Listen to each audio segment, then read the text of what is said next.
Nataka na hiyo. Change.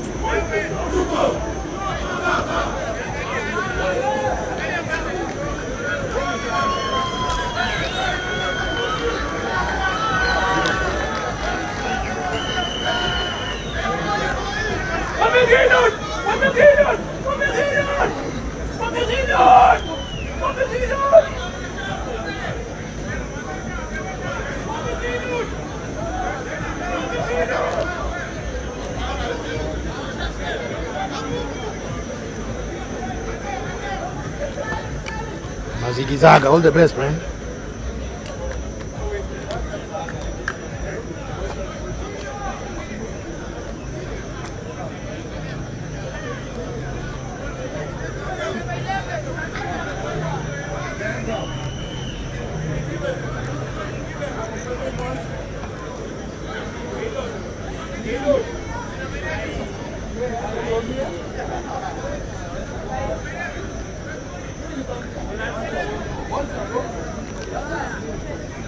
Unasema?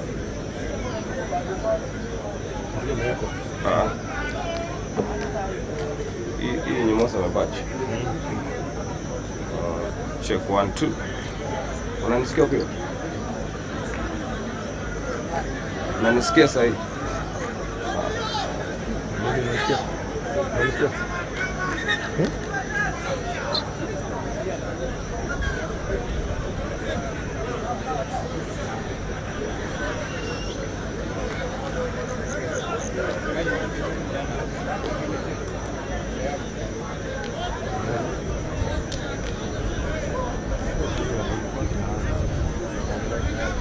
Auski Danito, auski.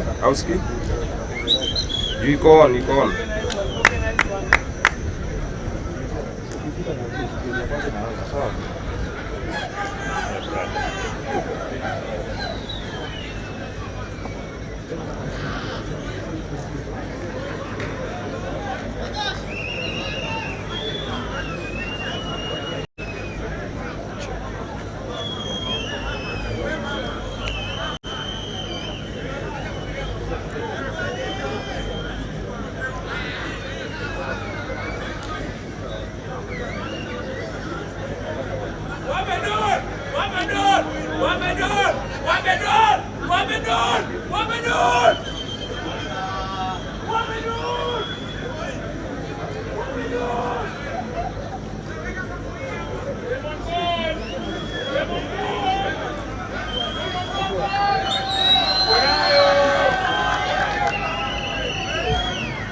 benches, and now they need to be on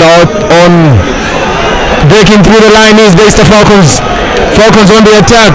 Clinton Amukwachi passing the ball backwards but to nobody. Masinda Muliro strong on the defense. Eddie on the outside. Eddie to his fly off, boot to the foot, and on the front foot they go. That is Daystar Falcons finding touch just meters away into the 22 of Masinda Muliro. First time they are into the half. Yeah, Clinton Amukwachi just showing a clean pair of wings to the defender, cutting through and slicing through Masinda Muliro's defense and gaining territory for Daystar Falcons. And you can see how they are eager to just put the ball through the hands there, mixing it up with the grabber.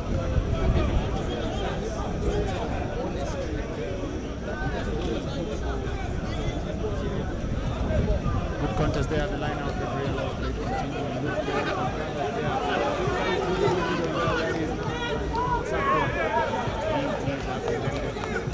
Pass back into the 22. And it's 11 of Gio. Once again.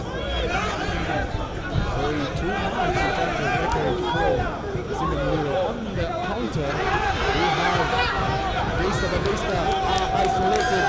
And on the floor there, a hint of isolation, and that is a penalty awarded. A quick step taken there, no 10 meters. Definitely referee playing an advantage. Masinda Muliro on the attack, Leon. Finding the outside man and missing the mark, ladies and gentlemen. That is a missed opportunity. Looking to catch Daystar nothing.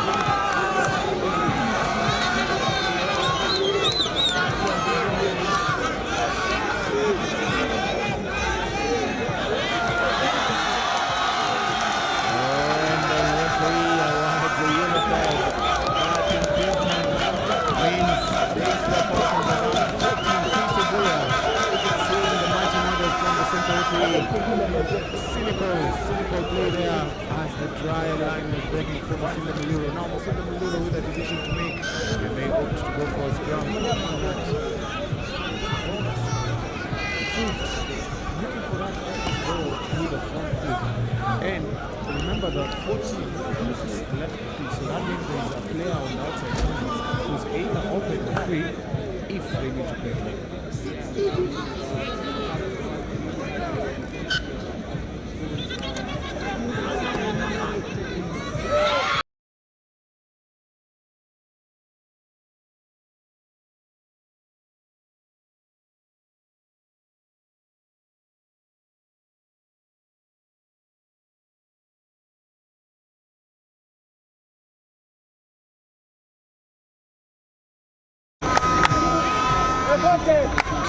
Try time, Kenya! And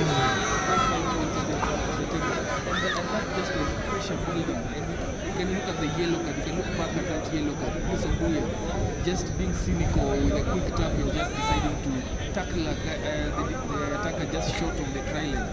And now they have to really work hard for the next 10 minutes just to keep the scoreboard where it is right now. And just before we proceed, Byron Ogada are waiting to convert that try scored by Veron Kaburu.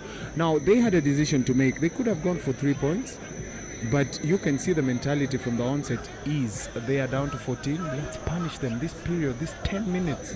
Let's get enough points on the scoreboard. Now, that is a mature team. That is a strong team mentally. And you can see that moving forward, if they are able to execute and utilize that one-man advantage, they could score more points.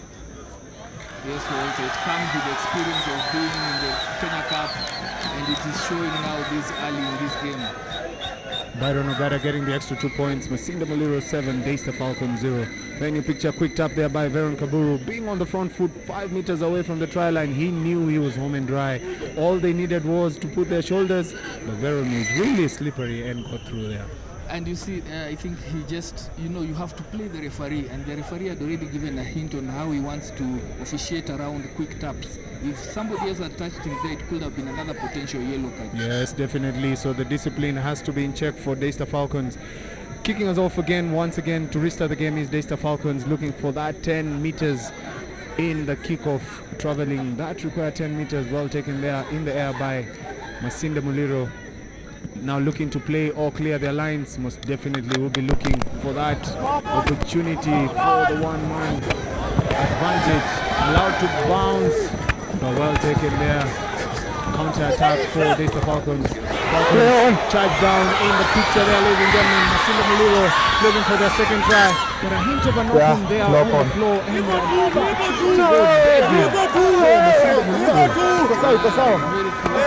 Knock on, scrum.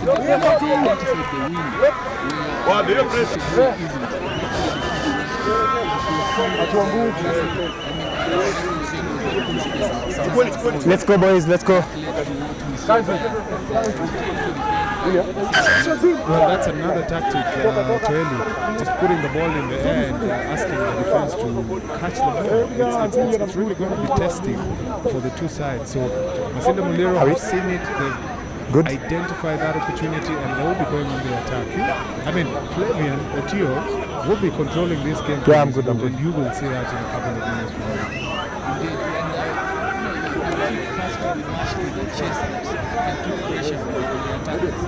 this case, you can see clearly the panic that was dying in the backyard of DAYSTAR Falcons. And they have really Was it? Wait. survived the next few minutes. Yeah, is he still coming out?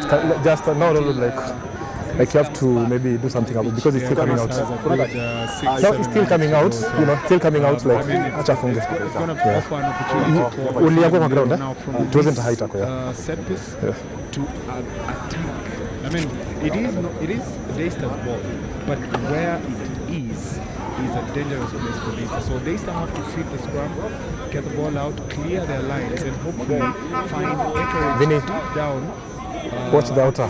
So that's an Outside. opportunity now for Masinda Muliro. Yeah, I mean, they have to exit cleanly, they have to get it into touch. If there's any open play at this moment with their backline not yet well structured.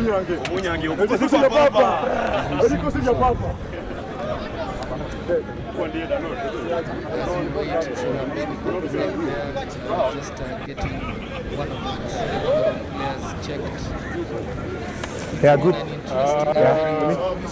interest. Okay, perfect. Yeah, back is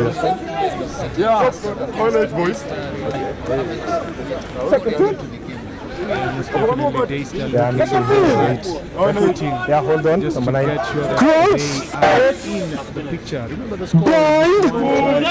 The difference between the two. Very good balance. Okay, in. I mean, you'd expect Masinda Muliro in one advantage on the pitch. You would expect them to be and a good clearance there in favor of DAYSTAR. But not meeting the touchline and a counter-attack there ensuing in the process. And the ball goes dead in goal. An opportunity there for the referee to make a decision. Not sure what the referee and the touch judge decided this. There was touch. There was touch from blue. From blue. Before it went over. Before it went. So took it dead.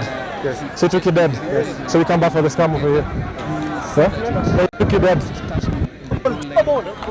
So the idea is he took it back into the There was goal line touch area. from blue. Took it dead. So scrum. White ball. Yeah, scrum time now, ladies and gentlemen, for Masinda Muliro. Yeah, pardon? There in your picture, the referee consulting. Yeah, in goal.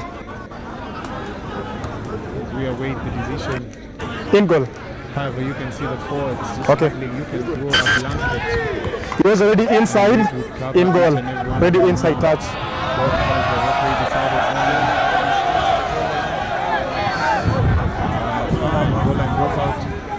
So that means the ball wasn't carried into the goal line area by DAYSTAR.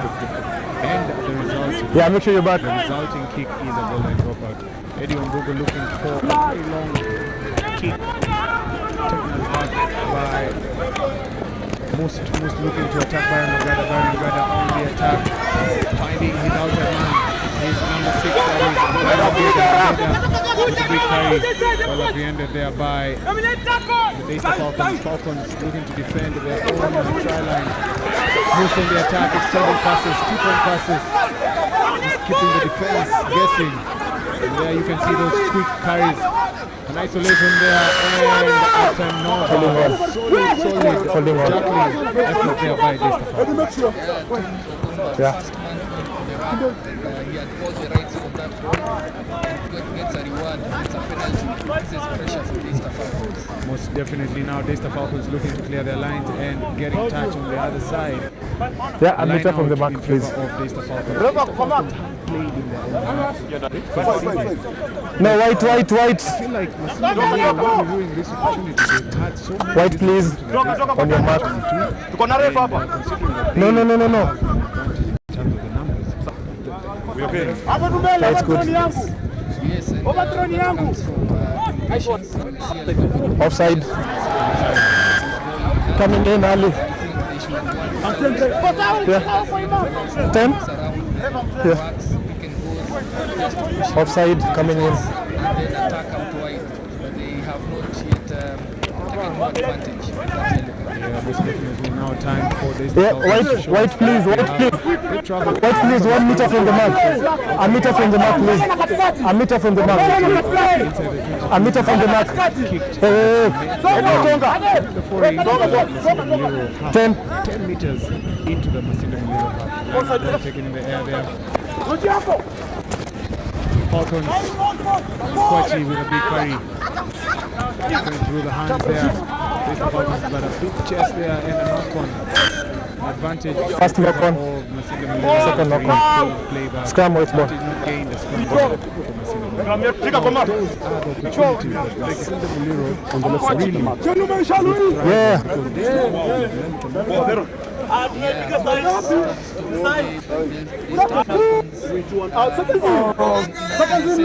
Your son? Let's go, Crouch! Blind! 6! Take it, boys. Take it and hold it. Hold it down! Now big scrum there by Daystar, but the ball is quickly channeled to the back. There you go. Veron Kaburu passes it back. And that is 50-52. Now the question is, Veron passed it back. He passed it back into the 50 for them to thanks, Vini, got it. see what the referee decides on this. No? Yeah, 50-22. Yeah, it was inside. I did call that he passed it back, so 50-22, white ball. This time for them to decide, and clearly the No, guys, flag is on the left. be on your mark, please, fast. Be on your mark fast. 50-22, the first Be on your in mark this fast. game. Masinde Muliro on the attack.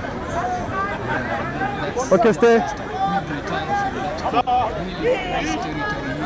And if they can just work it and forwards, they push it out. But a loose ball and Daystar recover. Yeah, there was another chance. Stay. Masinde Muliro losing opportunity to attack. Now there is dangerous play by the Daystar Falcons, chancing and putting their hands and getting something out of it. They've gone up 40 meters away from the try line. It is a high risk, high reward game, and Daystar playing that kind of game today. Eddie Wambugu. And they clear their lines. Daystar Falcons flirting with danger and successfully coming through with it. Now on the attack is Masinde Muliro looking to bring back possession. Chacha with an intercept. Well taken care of by Masinde Muliro's side. An isolation there, trap time, and a big counterattack, and the ball is successfully countered. And Masinde Muliro just putting the ball to the hands. Knock-on advantage. Knock-on advantage. Referee playing advantage to the outside channels. Remember the advantage is still on, and yes. No advantage, there was a fast knock on here. Once again, looking for that outside man, but the pass is not hitting the mark to him. Yeah, it's a knock on. Fast. Scam.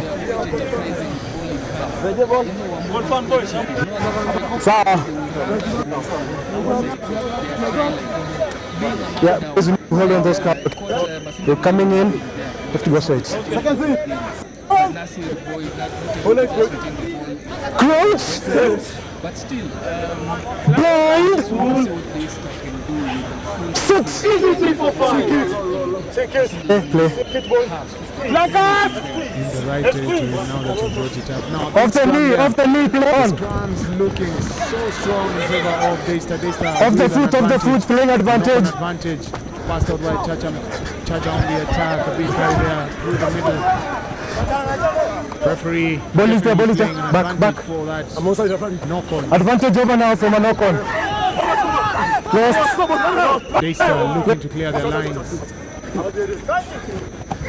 Passed it back into the 22. Ball is hoofed upfield. Doesn't find touch. Brought back by the number 14, that is Martin. Fall back, fall back. Puts boots to ball. Well taken there in the air by the winger Chris Obuya for Daystar, and that means Daystar back to a full complement of 15 players. Well, that period really saw them lose 7 points, so they could be confident Get more now. Some more. here.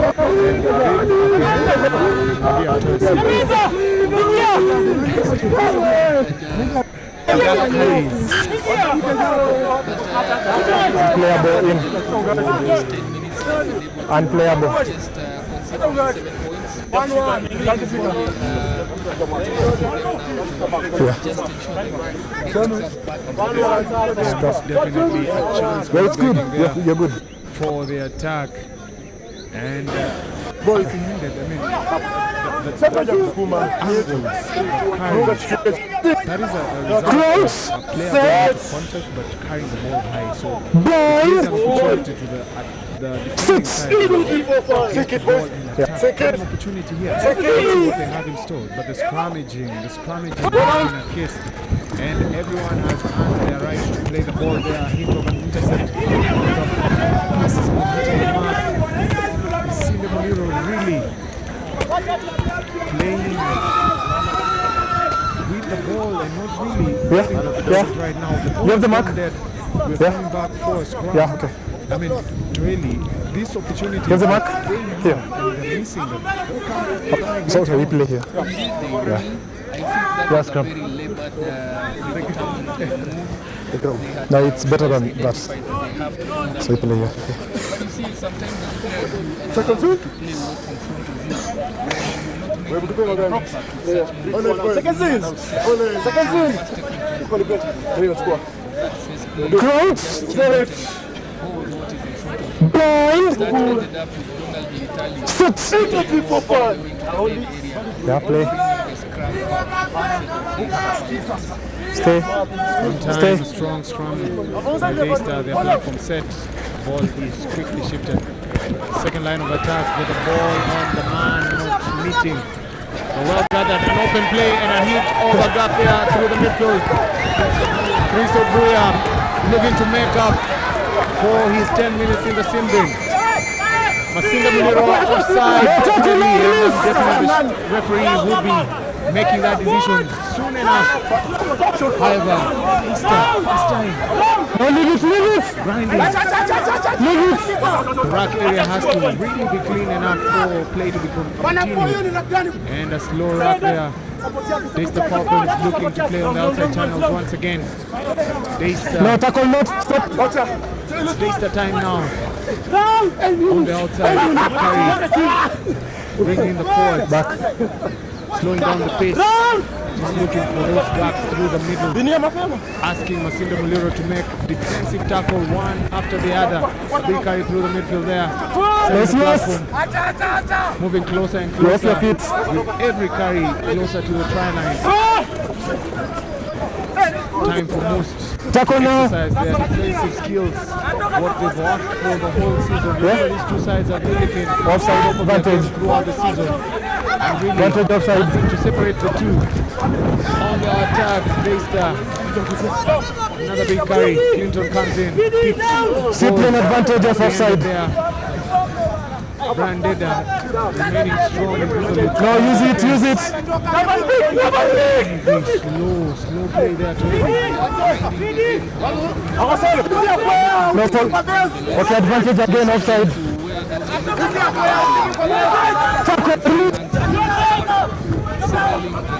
Stay back. advantage Stop. looking to squeeze that penalty advantage into 5 points each. Offside advantage. Carry one after the other. There your referee showing his hand, showing the penalty advantage. Daystar slowing it down their pace. And they knock it on. Remember they had an advantage. Referee will be playing That's all. penalty in favor of Daystar Falcons. And I think there's a yellow. Those were three I feel we have three repeated. So who was the last guy? He's been very, very Do you get the number? Buya's first Okay. cynical mistake Yeah, straight to the beat. so we have three along the line. Last one was here. Yeah, the other one was here. Okay. A look at what the referee is. Captain White. So we have three repeated infringements.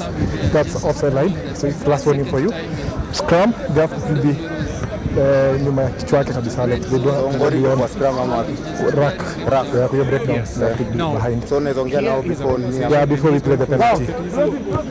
So captain, Go back. yeah, we have two penalties over there, offside. Last one was here, offside. Position now is Here. for Daystar to make. And because they really looked really good in terms of the scrummages, With the head. yeah There are three. Can I get the number? it wouldn't be a mistake if they went for a scrum. Just Who?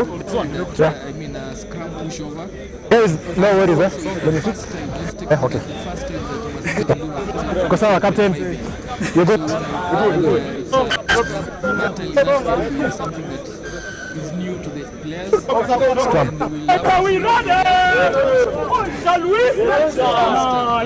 second scene Close.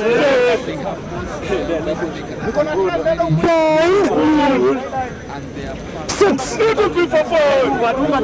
played. Go. Okay, use it now. Ball is here. In goals, Daystar Falcons looking for their first 5 points. Or is it 7? Another big hit with the mid. No advantage. Behind. Slowing it down. The pace is Tackle now. just making sure that the Cedar Malero have the answers to the questions, and there is one answer.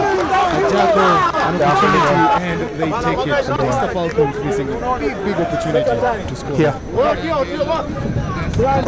isolating himself there. Mark Here, the line. The line, yeah. Quite fast. He should have stayed on his feet and tried just to carry the ball over.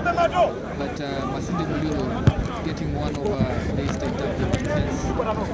Definitely with that long kick in your picture there, you can see there was Gaylord going straight, going off his feet. And Yeah, blue. they're arriving A meter there from with the here. right. Yeah, meter from. Give them the mark, yeah. Give them the mark. Now that is a big Yeah, just hold. Hold on. Hold. Second visit to the they should have done better with that. But Yeah, we stay there. only 7 down. Yeah, we hold there. They've done Okay, now let's play. actually be still in this game despite Yeah, we the stay. loss of territory. But again, that speaks also to Masinde Muliro's wastage. Yes, there goes Knock on advantage. begging. The Western keeps coming. And a kick in chest there, and the referee was playing an advantage. Most Yeah. definitely would be pulling that back to the previous play. And no one in the air as Yeah. they went for that Yeah. line out. Masinde Muliro losing that opportunity to clear the lines. However, Daystar Falcons with an advantage and missing that counter.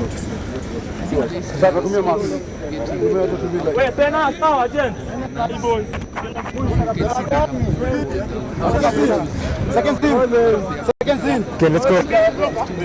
Yeah, let's go, boys. Close. And then that also speaks to the mindset of Masinde Muliro. It's if they continue staying Okay. Yeah, definitely they will concede now. On the attack is Daystar. Eddie Wambuku on the outside channels. Buya passing it to his wing on the outside, but losing the ball into touch. Losing the ball is Nasir Boy. Now another opportunity going begging. We keep on talking about Daystar Falcons with ball in hand. Yeah, that's gonna school was the All money. that, but they've not really been able to piece anything together. Anything solid this first half. Yeah, remember, let's not coming early. you just need to Yeah, okay, sir. Wait now. Okay, 3. No, wait. Okay, 3. Yes. Yeah, we do not straight.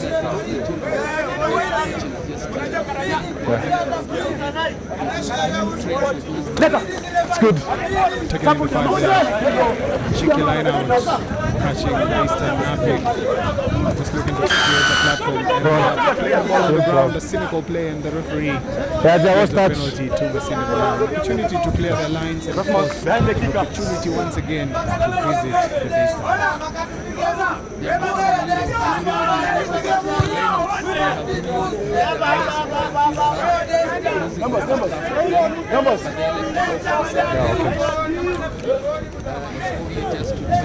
Mark, do you just move? Up. Stay there.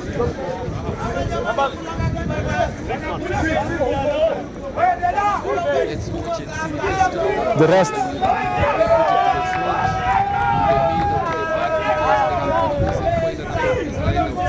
Daystar really applying pressure in the lineups.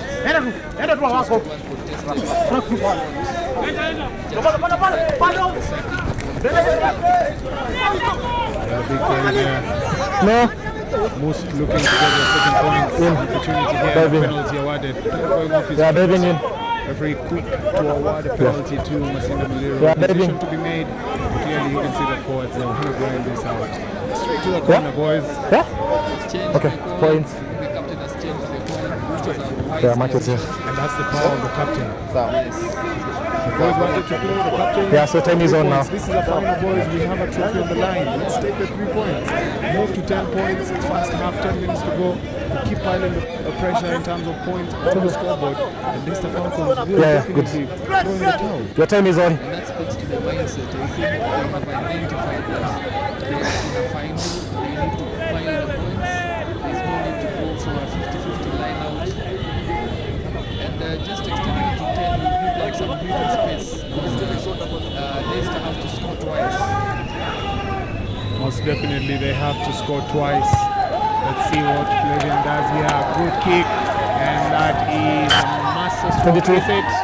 No, it is not. That is a missed opportunity. Come on, Blue Boys, Extra points on the scoreboard. Getting turnovers, let's go dive. But nonetheless, a 22 Let's meter pick it, dropout. pick it. The ball. Once you have it, you can rack now. Take it in the mental, take it, spread, bana. Back.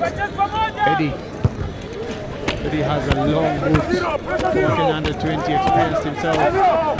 Campaigner for the national under 20 side. Now turning out for his varsity side, DAYSTAR Falcons.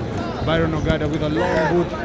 Looking to find territory. Clinton Mukwachi bringing it back. Fall back, Blue, fall back, Blue. Ball taken out the back line there. Bring it back. Strong carry there. Handoff. And apprehended. Looking to offload, and he successfully offloads. The referee has a decision to make. Allows play to Tackle now. Player's knee on the floor. That is a complete tackle. Veron Kaburu looking for that space behind the play. And there you go, ladies and gentlemen. Is that another 50-22 or not? In contact, it was already out.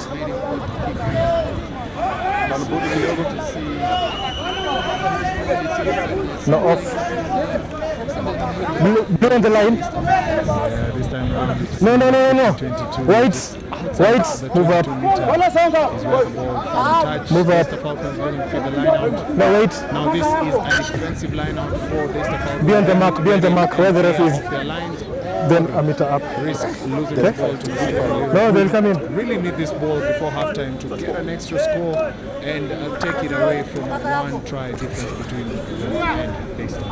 Daystar is still very much in this match. The sequences of the scrums are very strong. Lineouts that retain their balls. No. So knock on. Leave the ball. Knock on. They try to repeat. Turn forward. So knock on, scrum. Yeah, here. Yeah, the error count. Okay, you try to repeat. Going On the other side. against the DAYSTAR Falcons. But but also the error count is on both sides because the Muliro haven't really executed well. Daystar haven't executed well themselves. So, Close! I mean, it has been a start-stop in terms of I mean, the coaches, what would be the mindset of the coaches going into halftime? What do you project and how do you get this team to play some consistent rugby in the second half? They have to make good what they have. This is down to skills. And skills that you practice over the long season.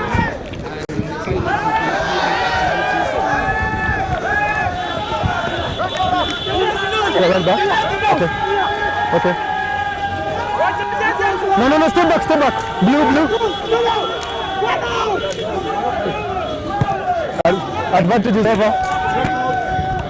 Yeah? Okay. No territory advantage, guys. We come back here. There is a knock on first. No, knock on.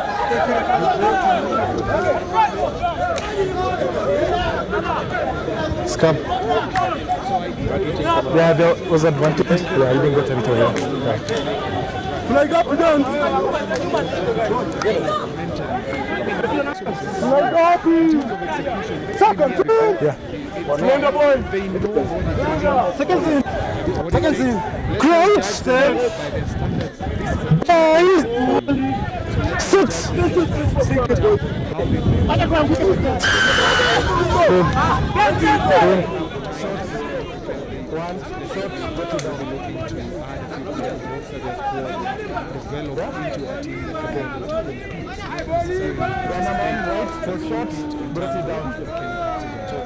I'm looking forward to how they progress in terms of their skill set, in terms of how they develop both these teams. And it's interesting because they are sides and they're going in to compete against close corporate sides. So the gap between the corporate and the varsities and of course the community teams keeps getting bigger and bigger. So it's really going to be an interesting one. Daystar Falcons look for their opening points, and that is 3 points on the scoreboard, 3 points courtesy of Eddie Wambugu's boot, bringing the score to Masinde Muliro 7, Daystar Falcons 3. Yeah, one take on your binder. Yeah, that's the third one. No, you see, once you have the shot, you're dominating. When you're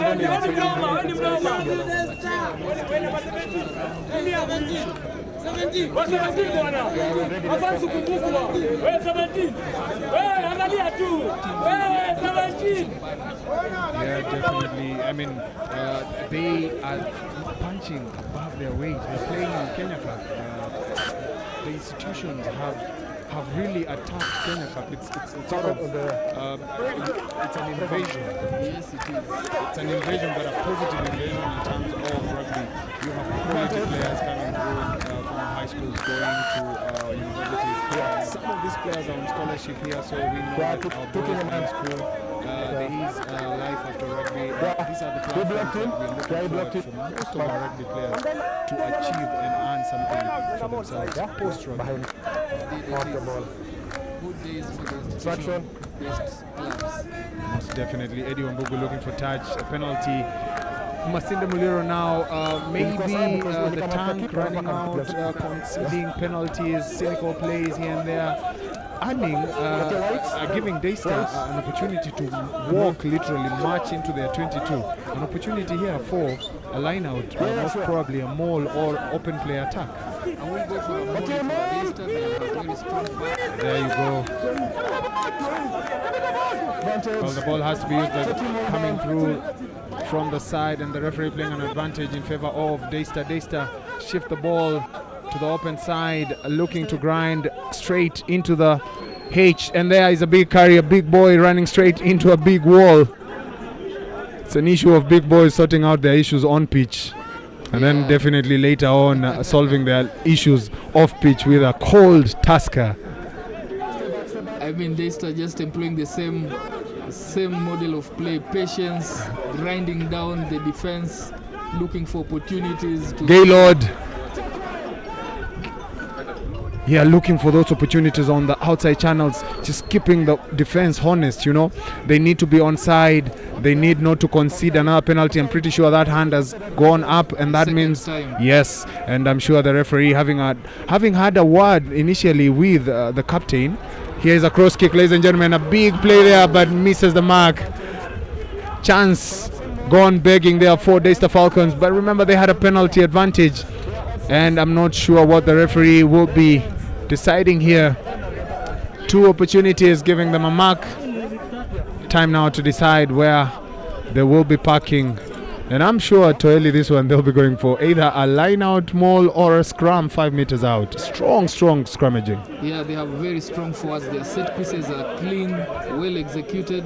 I think they just need to be able to mix it up a little bit because MMUST now have a number on them in terms of defending the pickups, the pick and goes around the base, and the patient play. If they are not taking the penalties for points, then they need to speed up their attack, mix it up a little bit. Yeah, definitely. I mean, the slow grind is working, yes, it's moving them forward, but you need to really utilize then the slow play by playing to the outside people. Yes. I'm pretty sure the centers and the wingers are anticipating for that ball to come out, so it's now time for them to really switch it a notch, just make an adjustment slightly. It's moving. The referee will definitely be showing his hand, and there, it's a try time. Daystar Falcons. The Falcons, having waited for 40 minutes, they score their first 5-pointer, and the celebration to boot, to match, and to corner what they've been able to do. Daystar Falcons 10, Masinde Muliro 7. Yeah, indeed.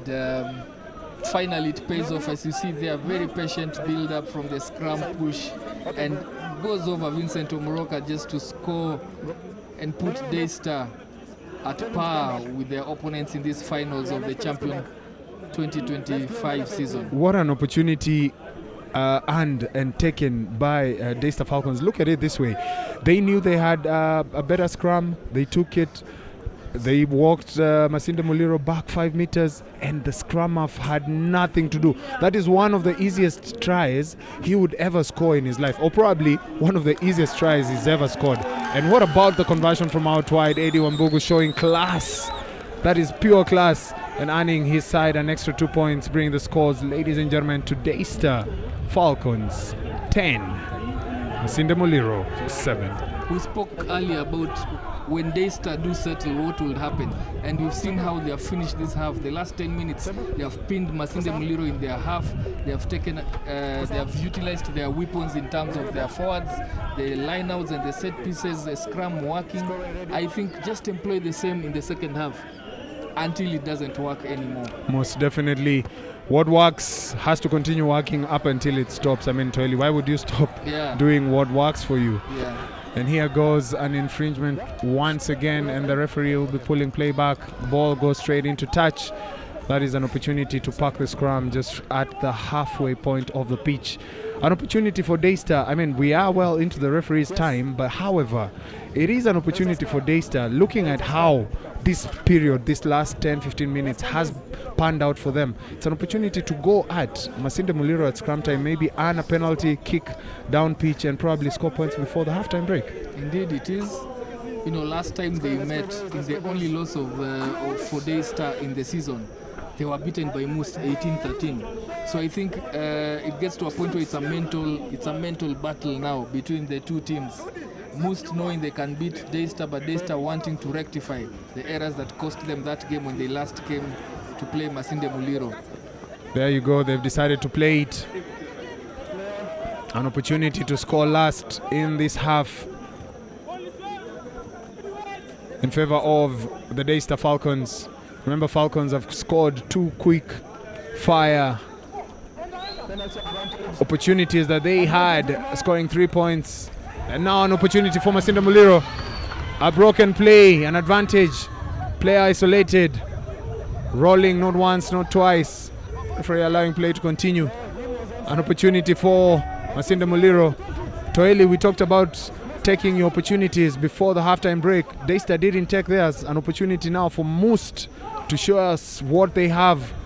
A big carry there by Masinde Muliro, looking to punish DAYSTAR Falcons. The player not rolling away, but the referee allowing play to continue, showing the players where the ball is. Big carry by the number 8, that is Joshua Sudi, handing his teammates an opportunity just 3 or 2 or 1 meters out of the try line. An opportunity on the outside. They swing it wide, but not getting the man on the outside channels. Ball still in play, ladies and gentlemen, on the outside. In goes MMUST. Once again, 5 meters out. Pick and drive. A big carry through by Masinde Muliro. Open play through the middle there, ladies and gentlemen. Inching closer and closer to the try line. MMUST. Makaka looking to take their lead into the halftime break. A lead they earned just several minutes from kickoff. A lead they want to go into the showers with. But MMUST, ladies and gentlemen, have they scored? Referee, have we scored? No, Veron, you haven't scored, says the referee. Looking at his time, it is halftime. Halftime scores, ladies and gentlemen. DAYSTAR Falcons 10, Masinde Muliro 7. You grab yourselves a Tusker. We'll be right back with the second half.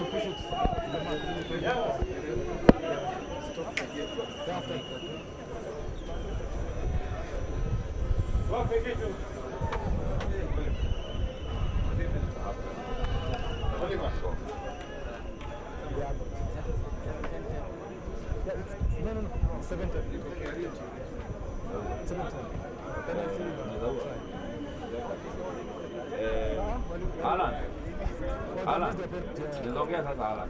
Sasa angalia hiyo bike yako ni mbaya.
Welcome back to the second half of this championship, KRU Championship finals for the season 2025, pitting Masinde Muliro taking on DAYSTAR Falcons.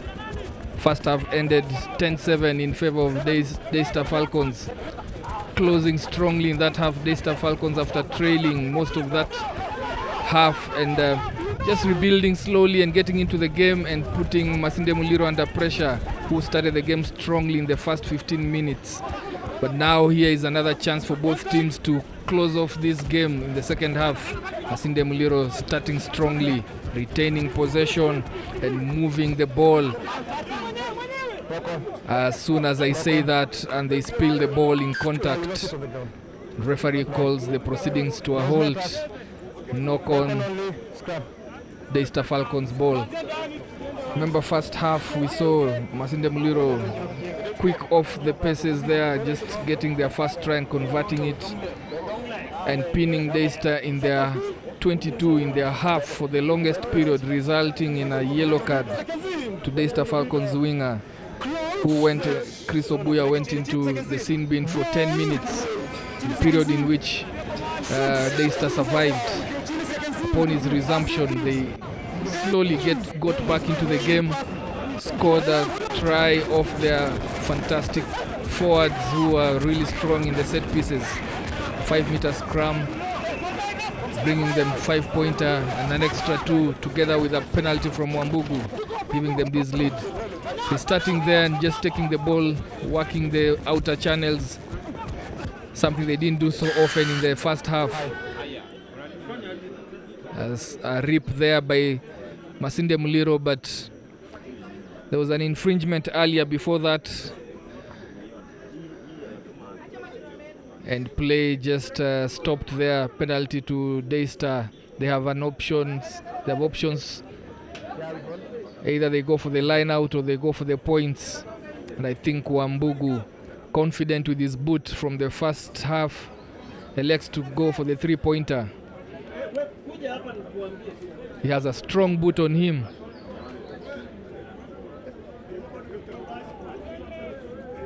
Launches it from almost halfway, but just drifts to the left, misses its mark.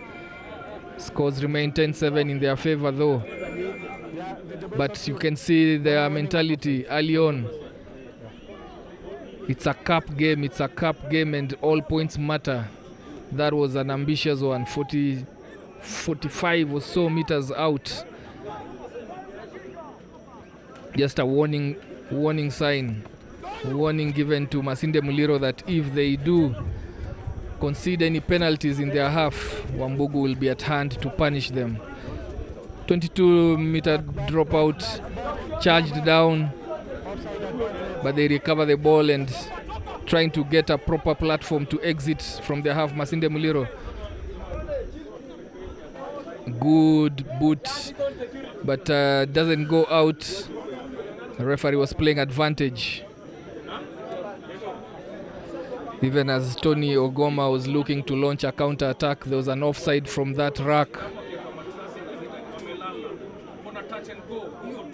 Ball goes back for the penalty kick, and good successful kick to the touch. Masinde Muliro looking to go back after 2 years out from the Kenya Cup. They had really painful situation when they lost to Impala in the semis of the championships. They came back this year and trying to see if they can get through. DAYSTAR Falcons is a very inspiring story. First finals they are in. First time promoted to the Kenya Cup. Remember, both sides have earned a ticket into the Kenya Cup and now playing for the honors here.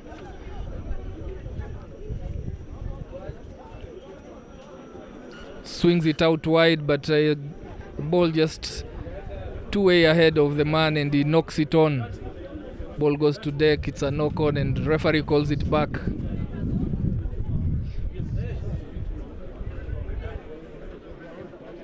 Yeah, DAYSTAR Falcons Last 2 years, the last 2 championships, missing out painfully in the semi-finals, losing out in the semi-finals in each instance.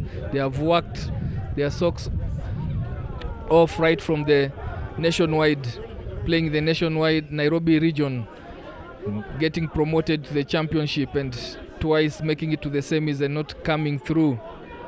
This is their first time that they have broken that jinx, third time lucky. And they earn a spot in the Kenya Cup season of 2025-2026.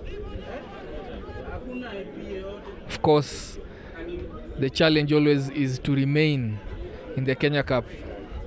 And this is one of the, you will say, easier games they'll get before they get baptism of fire.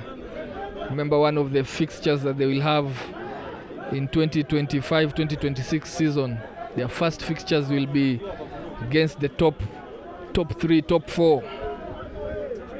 And you're talking of Cabras, Sugar, Menengai Oilers, KCB, Queens, Nondis. All those teams will be lined up to welcome them into the Kenya Cup. They look to take 3 points here. Masinde Muliro from that penalty, but skews it out to the right, misses it so badly. And Daystar decide to launch a counter-attack from that miss, though is quickly nabbed on the just short of the halfway line. Referee with his hand out for an advantage, a knock-on advantage from Daystar as they try to retrieve that ball in the tackle. Strong carry here by Masinde Muliro. Miscommunication there as they went for a pick and go. Ball just pops out of the rack. Numbers out to the right for Masinde Muliro if they elect to use it, and just they decide to carry it closer to the base and to the contact, to the set piece area, the rack area.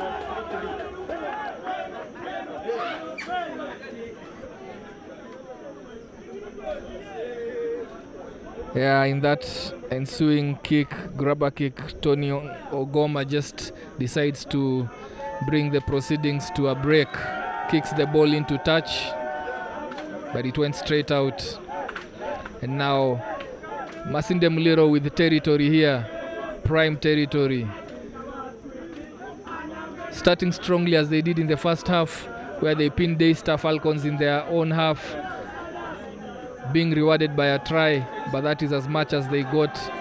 They got many opportunities in the first half, had a lot of territory, but they had so many errors, knock-ons, and losing their set pieces as they do here also. Lost quite a number of their lineouts, almost 60% of their lineouts were lost in the first half.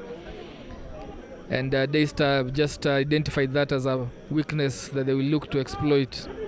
Good kick there by Wambugu, missed there by the fullback Byron Ogada for Masinde Muliro. And in a hurried kick, he doesn't get it to exit. Strong carry back there by Arnold Agonda, coming into the lineup in the second half, looking to launch a counter-attack here. But again, there's a turnover. Both teams being careless with possession, struggling to retain possession of the ball here. Player goes into touch. Masinde Muliro just goes into touch there, as you see, is bundled into touch. Veron Kaburu, try scorer. No, he's been at the end of it creating, giving good balls from the base of Masinde Muliro set pieces. Raises an up and under there that is well recovered by Wambugu, and he launches a huge pass that gets to its man. Chris Obuya wanted to take off, but is just nabbed as soon as he gets the ball.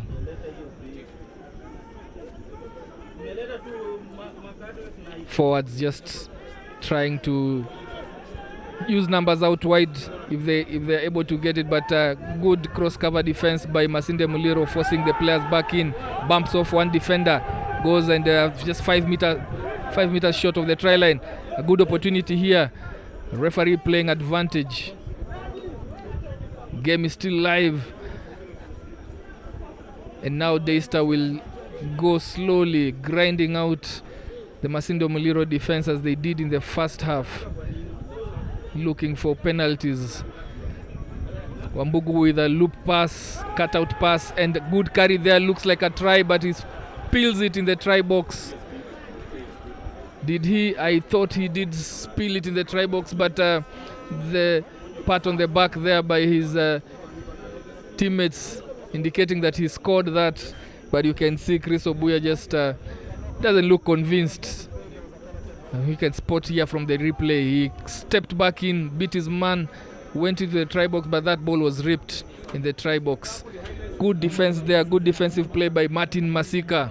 Saved the day for MMUST in their try box. Of course, the referee goes back to the penalty advantage for Daystar Falcons.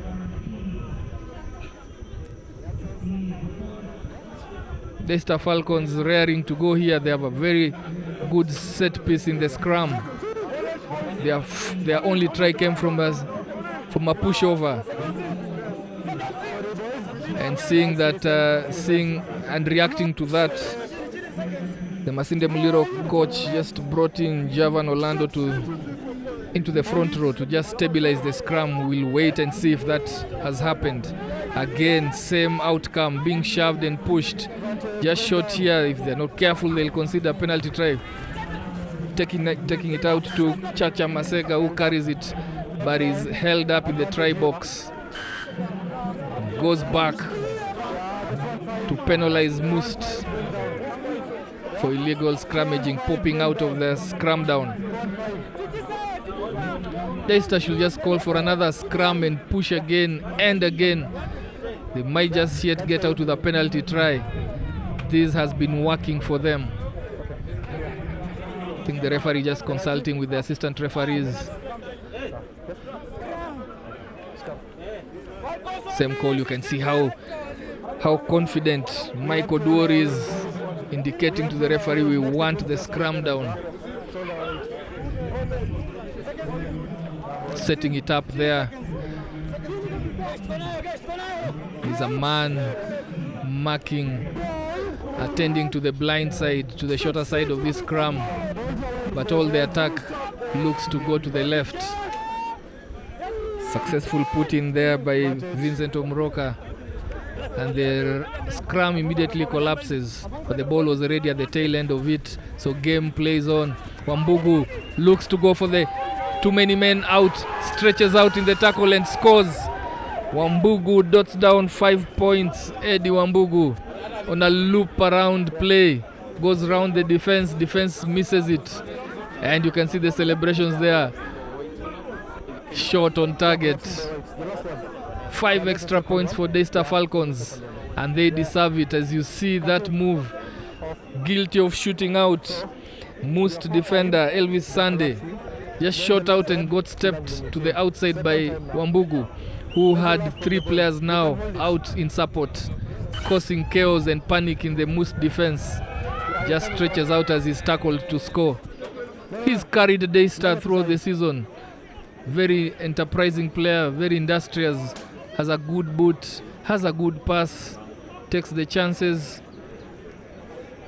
They will need him if they are to survive the rigorous tests they'll get in the Kenya Cup Championship. Did he miss that? Yes, he missed it. What a shocker. What a shocker.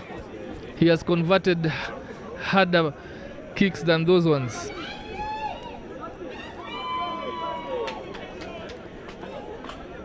Good reward for the effort he's had and placed in this game, stretching their lead to 15 against MMUST 7. Slowly but surely, MMUST feeling the pressure here. Remember, they are hosting these finals courtesy of finishing top of the log in the league phase of the championship. They finished first and handed Daystar their only defeat in the championship when Daystar visited them at Masinde Muliro grounds earlier on in the league phase, losing that 18-13, but Daystar when it matters most to lift the cup, the championship cup for 2024-2025 season. They edge out to a 2-score game now, 15-7, and must have all to do here. Captain, options here or the other side? Yeah. Referee just giving Daystar their options based on the infringement that happened from that kick. Is it where the ball landed? Indeed it is. Wambugu goes for the line out. They have had a very strong line out play in this game, retaining all their balls in the line out.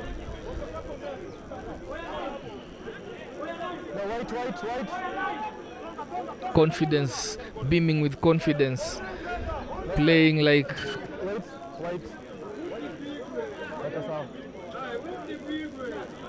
the champions that they are gonna be if they hold on to this lead. One of those miscooked, undercooked line out. Loses possession in the line out. One of the few, but they retain it through the kick from the back, clearance kick that goes into Wambugu's hands. Tries a box kick across to his teammate, but Chris Obuya not able to reach it. Dam is one. Masinde Muliro as they rebuild. Quick ball off the base of that rack. Carry here by the forwards. Digging in for the ball. Not ideal for Moses Bulemi, but they make do with that nonetheless. Just passes the ball to the ground there as he went into the tackle area. Caught in two minds. Either to pass the ball or to carry it into contact. Not successful in either of those. And that first play ends with a whimper.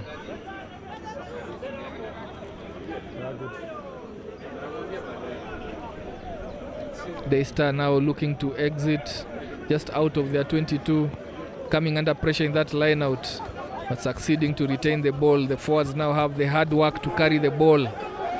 Goes into contact, retains ball, and now they can exit.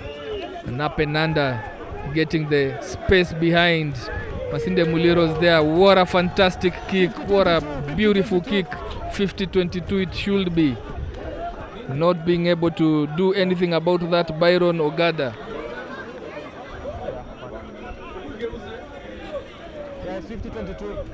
What a kick. All the way to the 5-meter half. As you see the replay there, Byron not able to get that ball before it goes out into touch. Rejoining me is Walter. Walter, Daystar just getting into this game and piling the pressure, and even now it seems like they've gone for their third try. Indeed, they scored their third try of the match. They have used the weapon that has worked best for them so far. Their forwards, their pack of forwards, very strong and able to put down their third try in this match. Yes, indeed, Toeli. Thank you so much for holding fort. It has been a Daystar resurgence. 10 minutes into the halftime break, and of course the second half, that is 18 minutes into the second half. That is their third try of the game. Very strong in terms of their molds, the scrummaging. Look at that. A clear picture of how they want to play this game.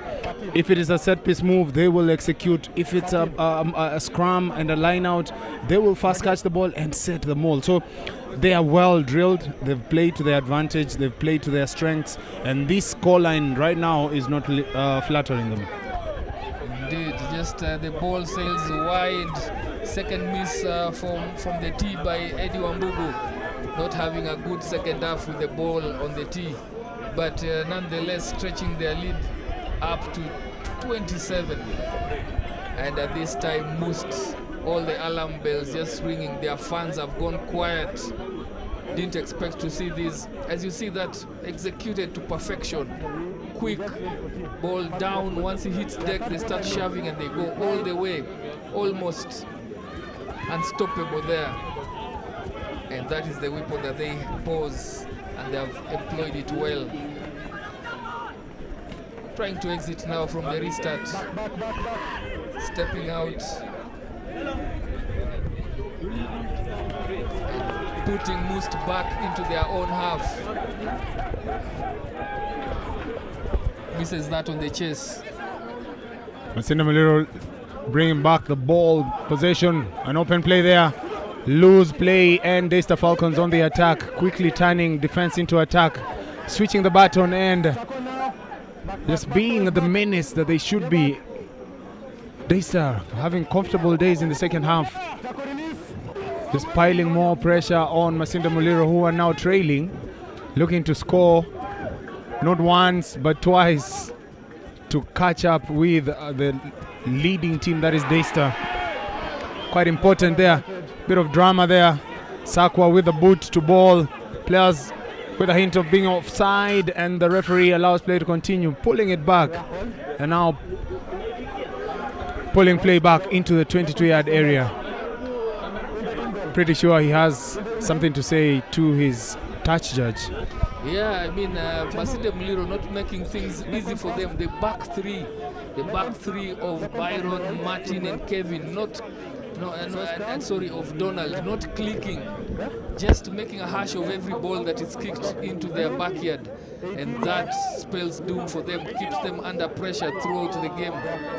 So they have a lot to work around that area, because so far the kicks that have been to their backyard have not been handled well. They have not been able to exit. And if this decision goes the DAYSTAR Falcons' way, Masinde Muliro will be in a lot of trouble. Immediately call for the scrum. The one potent and deadly weapon. Actually, it's the referee's call that there was a knock-on in that play. Just 5 meters out, DAYSTAR Falcons have another opportunity to go for their fourth try. The front row, the changed front row for Masinde Muliro have to stem this tide. They have to try and stem this tide, because these are ominous times for them. Well, dangerous times, as you pointed it out. 62 minutes into the 80 minutes of the game.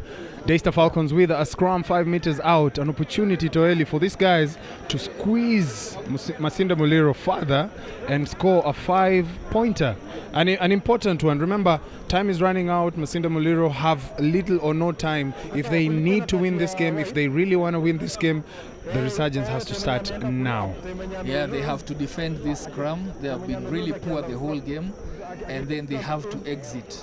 So two really important decisions for them. They have to execute that well, but they are also in the wrong territory. And DAYSTAR will just choke them, just choke them and place the daylight between them. And by the time MMUST look at the scoreboard, you will start seeing faces just, forlorn faces and looking down. And you can also hear from the crowd here, the home crowd just quiet. They've been quiet and shushed down by the resurgence of DAYSTAR in the second half. Yeah, most definitely. It has shocked the locals. The locals came out in numbers to come and watch their local boys take on a visiting side from Nairobi, and nothing really is ticking or going their way so far. Looking at the time, 17 minutes to play. Not sure what the referee has on his time. However, it's really a gloom if not really done and dusted, if Masinde Muliro don't really get something out of this scrum play. Yeah, and for the season, this will be their second loss. Catholic monks traveled to Masinde Muliro grounds, and it was a tight affair, ending 13-12 in favor of the monks. So Masinde Muliro will really, just for the sake of trying to get into the Kenya Cup with the momentum, they will want to get back into this game. I mean, this for these institutions, this is a silverware opportunity. It's more of a feel-good opportunity to go and see the dean afterwards and present your trophy and a bit of celebration here and there. So it's something the two sides. I'm sure the Vice Chancellor Daystar Falcons, Laba Nairo, who's really loud in terms of his support to the Falcons, would be definitely cheering and looking forward to meeting the boys once they're done with this job. Exactly, he's a real supporter of sports discipline back at the Daystar campus in Athi River. As we look and watch, just Masinde Muliro scrambling and surviving that particular phase of attack, but the ref clearly called them back. He was playing an advantage in favor of Daystar Falcons, and the Falcons now just slowing down the game. Losing the time on the clock in their favor, just playing within the right rules and the framework, which a team that is leading with that kind scoreline should be doing. Yeah, you would think that they have been, they have been in Kenya Cup before, really playing with a lot of knowledge on what to do at this time of the game, this period of the game, and just slowly choking Masinde Muliro from this game. These are those kicks when let's say you're in a knockout fight and it's a boxing fight. So when you're on the floor and you've been really choked and it's time for you to tap out. So this is an opportunity like that. It's sort of this is now begging for that. Put me out of my misery. Yeah, and. It's been a long season. Give it to them. It's been a long season. Traveling the vast of this country, playing and honoring matches. It takes a toll on them, and you have to just pull yourself up for one last dance. And Masinde Muliro just trailing here, 20-7, with roughly around 15 minutes remaining. In your background there, you can see Kabra Sugar going through the paces, getting ready for the next game. And there you have the drive, referee playing an advantage, most definitely a scrum penalty in favor of, who's that? Knock-on in favor of Masinde Muliro. Now, this was that defensive effort we were talking about. They needed to defend that scrum. They have. Now, looking at the time, do they have enough time for them to piece together 13 points? Yes, they do. It's two tries. That's the difference. If they get 2 converted tries, they go in with a slim 1-point difference. Remember the regular season game. There was a 1-point difference between the two teams. Exactly. So it's quite an interesting last couple of minutes if Masinde Muliro can get something out of this. Yeah, they have to give. Wow, what a big shove from Daystar. Such a big shove, and just putting Masinde Muliro under pressure and turning over that ball in that scrum down. Really employing their strength, their technique, and their weapon that has worked for them throughout the game. MMUST with an opportunity to exit, but it's just not going well for them. It's just not working for them. And I think, do they elect? Yeah, the ball was kicked out, so they have to go for the line out. Just waiting to see what happens. Changes being rung here by Daystar, changing their pack. Quite a number of substitutions being made here. Besha Kochien coming in. Same also for Sospita Ndumia, just trying to close strongly here. It will be interesting to see if Masinde Muliro can just score one and make the whole match very interesting. Yeah, definitely. One try brings in the jitters, and of course Navi ending to the game. But Daystar Falcons definitely going to their weapon, the weapon that has earned them the points that they currently boast on the scoreboard, inching closer to the try line, but also moving closer to the touch line. And there Eddie Wambugu passing it to Obuya. Obuya once again, try time, Daystar. And there you have it, Obuya. Celebrate, boy. Give it to them. Rub it in. Daystar Falcons with yet another try. Daystar Falcons 25, Masinde Muliro 7. Obuya has made up for his 10 minutes in the sin bin. Has played really well, had line breaks, has defended quite well. It's a high risk, high reward game. So he went for that ball in the first half. It was a cynical play, but has come back and has paid his coach's faith. This is a player to have in your team. Yeah, I mean, he's a strong ball carrier, with sufficient pace to play at the wing. He has a very steady feet. That was off his left, just stepped back in, committed the defender, and just went over the line. I mean, they have put MMUST to the swords here. I do not see them coming back from this one, being 25-7. Yeah, definitely. Just a whole huge mountain, tall mountain to climb. It was Mount Elgon, now it's gone to a Mount Kilimanjaro in a flash.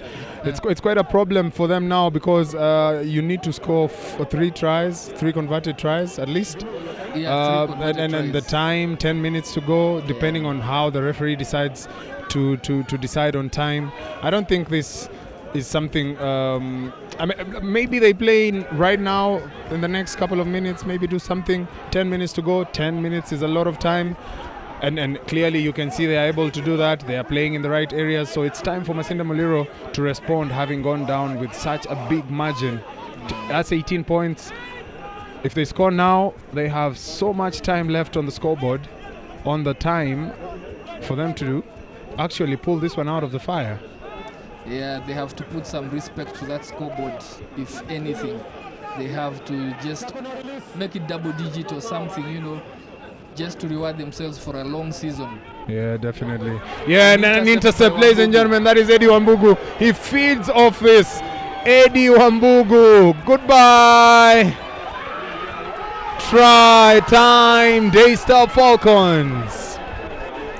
Eddie Wambugu, ladies and gentlemen, feeding off that intercept and running clear off the Masinde Muliro defense, piling more misery on Masinde Muliro. Passing to nobody. They had to throw caution to the wind. They had to play. They had to look for points. But they really did not need that one. Yeah. And you see, Wambugu is for me, he's a smart thinker. He really has rugby brains.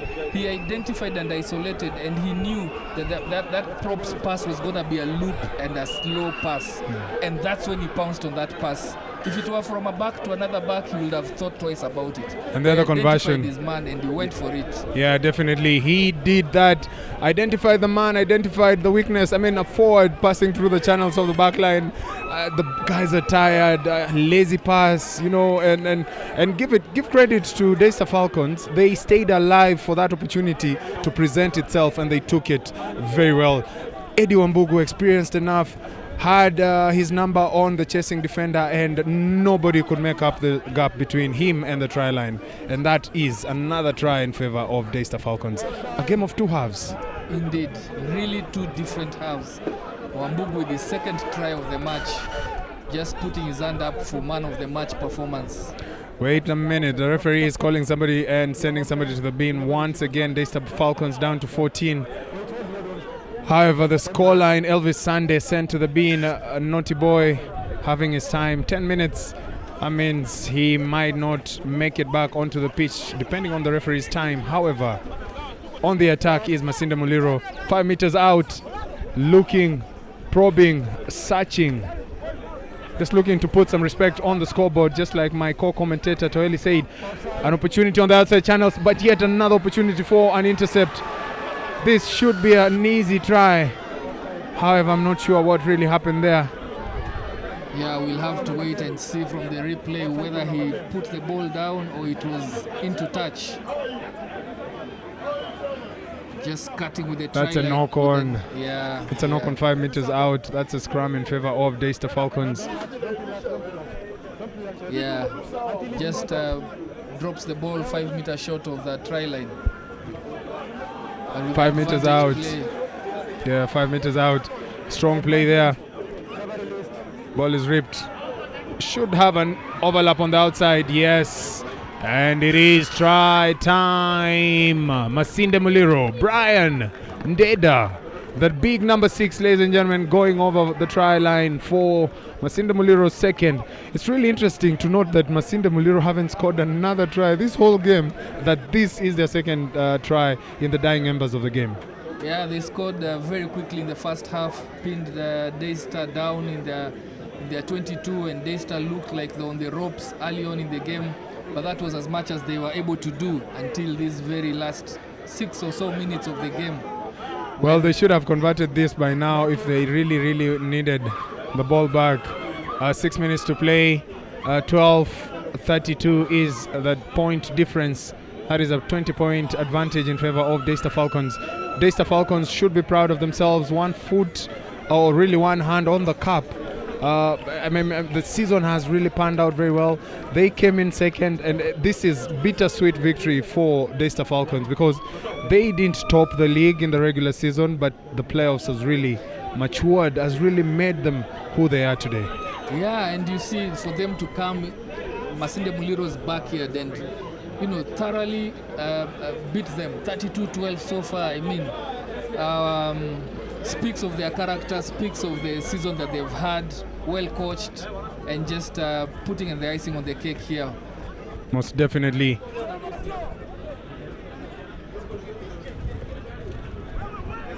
Most definitely. Another attacking opportunity gone begging. Now balls not hitting the mark. Referee allowing play to continue. Hint of a ball being knocked there. An isolation once again, and referee has a decision to make. Time for that decision to be made.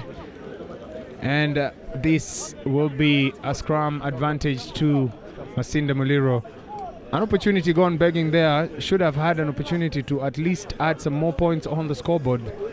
However, they lost that ball forward. A scrum is awarded, and Masinde Muliro will be feeding the scrum. Yeah, indeed. Just looking to close down the game. They have really worked hard. Daystar just maybe easing off the foot on the pedal here, but they still have that whip on in their scrum. But in this case, they are penalized for the front row, just his knee hitting ground there.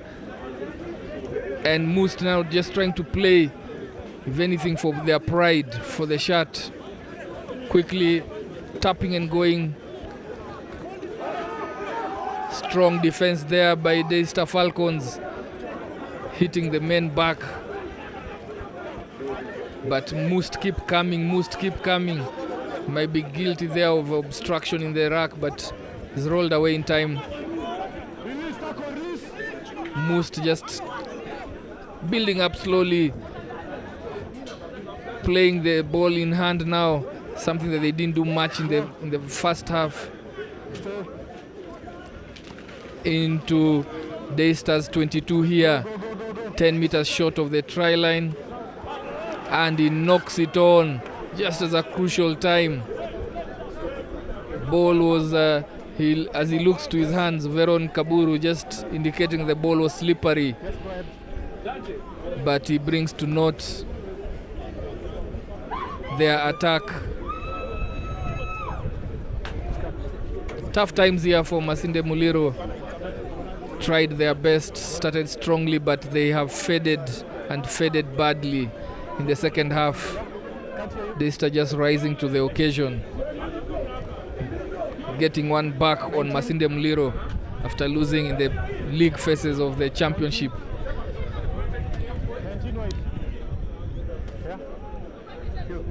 Some of the Daystar fans, I'm sure, just starting to celebrate here with barely 3 or so minutes to go.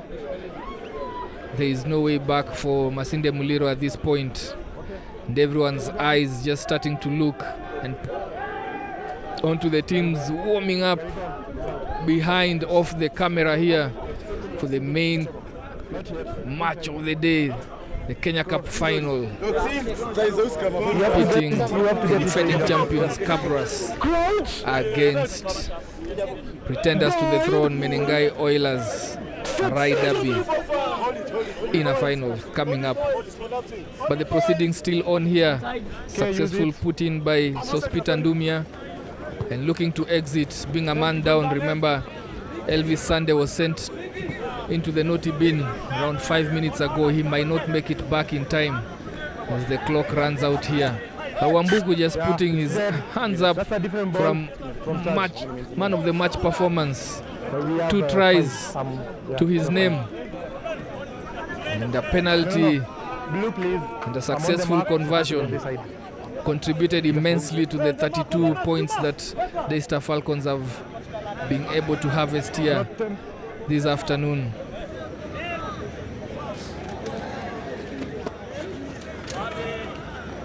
Overthrown but recovered. Changes have been made there, and Vincent and Veron Kaburu moved to the fly half position. Darting run there, steps in, steps out, but gets arrested just shy of the 22, Daystar 22. Big, huge carry there. Quick ball off the base by Philip Otsula. Another quick ball off the base there, where Masinde Muliro, in terms of recycling this ball this fast, could have made a difference early on in the match. A little bit too late, and the ball is turned over there, and off he goes, off to the races he goes. No one will stop him at this point. Carrying the ball very strongly, Clinton Amukwachi, strong legs, and he makes it and buries Masinde Muliro in the finals of this match. Clinton Amukwachi has serious pace to burn for a loose forward. Turned over the ball, picked it up, and did the whole of 70 meters to just finish off Masinde Muliro finally and surely. Look at him go there. He pinned his ears. He had only sights for the try line. Shrugged off the attack, the defense from Masinde Muliro right on the try line. And he's earned his accolades for the day. Wow. No one saw this coming. We expected a very tight match, but Daystar have just tuned it up a notch, and several notches for that matter, in the second half. It was a tight 10-7 score at halftime. It's been blasted open in the second half. 37-12 as things stand now. Big win. Daystar Falcons checking into Kenya Cup with a shout, with a bang, announcing themselves. And I think teams will have to watch out. It's such a huge performance. You hope that they will be able to survive as they make their first appearance into the Kenya Cup season next year. Eddie Wambuku just lining it up and goes for it, and looks like it sails over the posts. Yes, it does. Misses the easy ones and converts the hardest of them. Paradox of his kicking today. As we watch again Clinton Amukwachi pinning his ears. If you've watched last season and during the season, you would have seen him in the 7th circuit. He was a very strong ball carrier. He's not afraid of such runs. He knew he could finish it. The time you're playing in 7s, even though you're a loose forward, you know you can do the 70-meter sprints comfortably. Yeah, good. Well and truly beaten now, Masinde Muliro. Playing, just going through the paces here, going through the motions. As the referee signals offside. Must keep coming, taking the short line and hard running back in. Recycles it fast, Philip just swings it out to the... And another intercept, but there was an offside. There was an offside. Arnold Agonda just wanting to get into the mix, wanting to get onto the dance floor with a try of his own. But the referee calls them back. What a show, what a dummy. But there were men in the line. And you can see Arnold was raring to go. Retaining the ball in that set piece, swinging it out wide in the, even as they attack in Daystar Falcons 22, shoving there and just getting some more meters. A bit of a confusion there, suspicion of a knock on there, but advantage being played, I suspect. Knock on? Knock on. Referee plays a knock-on knock-on first for against Moi. Daystar Falcons. No, it goes back to the advantage. There was an initial knock-on by Masinde Muliro. Masinde Muliro, of course, alongside Daystar Falcons, Yeah, it's our last play. both qualifying for the Kenya Cup, just playing for the honors here. Yeah, it's okay. But you're not here. But their eyes will be well set on their opening fixtures in 2025-2026 Kenya Cup. Let's go, boys. Crouch. Blind. The fans have now fully and well streamed in preparation for the Kenya Cup finals.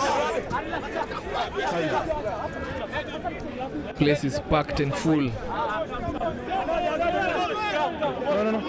Illegal scrummaging there by Masinde Muliro, just angling in. Their hips not square to the try box, and all the players just escorting the ball out as the game is brought to a halt here by the referee. Comes to an end, and Daystar Falcons emerge winners of the championship, the KRU Championship, celebrating it in front of their fans. A hard season, a superb season they have had. Only one loss to these very same opponents, their host Masinde Muliro. It was a tight loss, that one, but they have very well made good of it, winning and charging into the Kenya Cup. Well done to Daystar Falcons. Well done also to Masinde Muliro. We'll see them in the 2025-2026 Kenya Cup season as we prepare for the next match, the